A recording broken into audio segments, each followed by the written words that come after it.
Hi, everyone, and welcome to Module 2. It is up and ready. I really enjoyed class last night, and I know there was a lot that I kind of threw out at you, but I really thought you got into it and tried your best, and I think this week all of that stuff's going to make a lot more sense.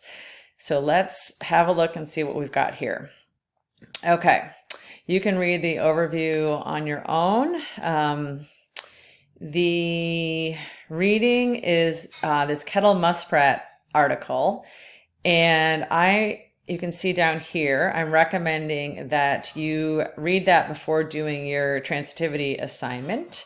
It's going to help, it's going to make what you did in class with the transitivity make a lot more sense, and you're going to kind of see how you can use it with students, particularly how to help them expand their language.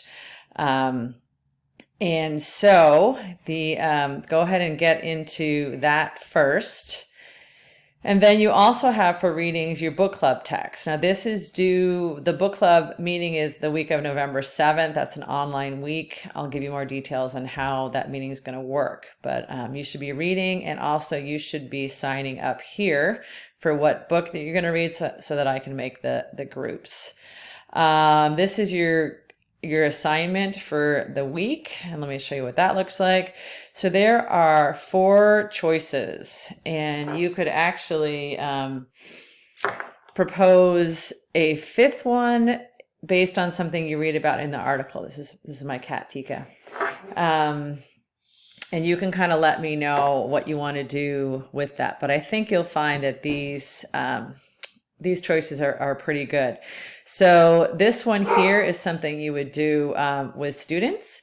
And there actually is a video. I had one of my students from a year or so ago send me a video of how she did this assignment with these kids. So you can watch that and kind of see what she did. And this gives you kind of a framework for that as well.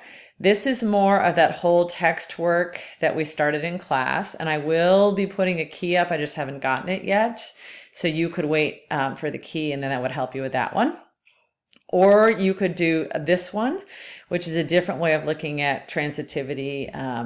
With this is a really interesting theoretical case of this man with aphasia, which is a kind of a brain damage.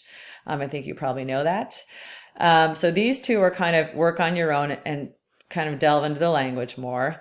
And then this one and this one are things that you can try. These are 3 different things that you can try with students. So with all of these, you're going to actually choose one, or you can choose 2. This is these are one of the things where there's a sliding scale. And you're going to post them by using this link here. And so if you are doing something where you're teaching, what I'm saying here is you try something out here. Try it out, capture an artifact from what you did, and then write a half-page reflection. And so that's what you would be turning in. Please use this link here instead of kind of emailing me what you did. I've had a lot of problems in the past where I lose the emails, and I think some of you might have been victims of that this course. But I have an idea with the Google Docs. So a lot of you like to work in Google Docs. So if you do want to use a Google Doc, try doing like a Word document and then pasting your link into the Word document. That way I can find it in the right place when I'm kind of doing the assessment. Okay, so there's your making wording example. There's a couple, this is a really interesting optional video. I'll let you kind of read about that. This is a optional video on transitivity, which kind of goes into very similar kind of what we did last night. Here's the book club sign up. So you click here and it's going to take you to a wiki page. It's all those books. I've mentioned this, but I don't think I really gave a lot of detail on that. Ignore that little F there. So basically what you're going to be doing, this is different from 672A where you didn't really post your assessments as you went. You are going to do that as you go this time. So each person is going to have a blog. So you're going to create your blog entry, and then it's going to, all the things you upload are going to go onto one blog. So you'll see it all in one place. And then what's going to happen here is this is where you will be able to use the comments to reflect on what you did and ask questions. And I'll periodically be checking this, and I'll ask you comments and questions based on kind of what you're doing. So you'll get some kind of more feedback throughout.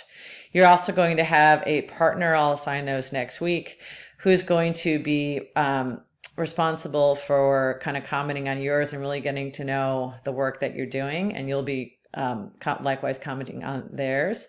And then at the end of the course, there'll be a more formal reflection on this portfolio. So that's that. You can get started on this anytime. If you look at the practicum guidelines, you'll see kind of what you need to be kind of putting up there and when. So again, you can put stuff up anytime, but there's key deadlines where you need to have a certain amount of things done, and that's in that. Okay, let's see if there's anything else I need to tell you. Let's look back to the module here. Oh, I had mentioned that you're going to watch the water cycle video this week. Actually, that's going to be next week. So you'll see that then. For your practicum field work, you're working on part 1 and part 2. Again, if that does not make sense to you, then you should email me right away so I can kind of guide you appropriately on that. Okay. Oh, this is where I'm going to put the keys, and I think that's everything. So have a good weekend. I think you're really going to enjoy these assignments. I think they're going to be fun, and you'll really want to kind of do some work with kids with that kind of material. So have a great week, and let me know if you have any questions. Okay, bye.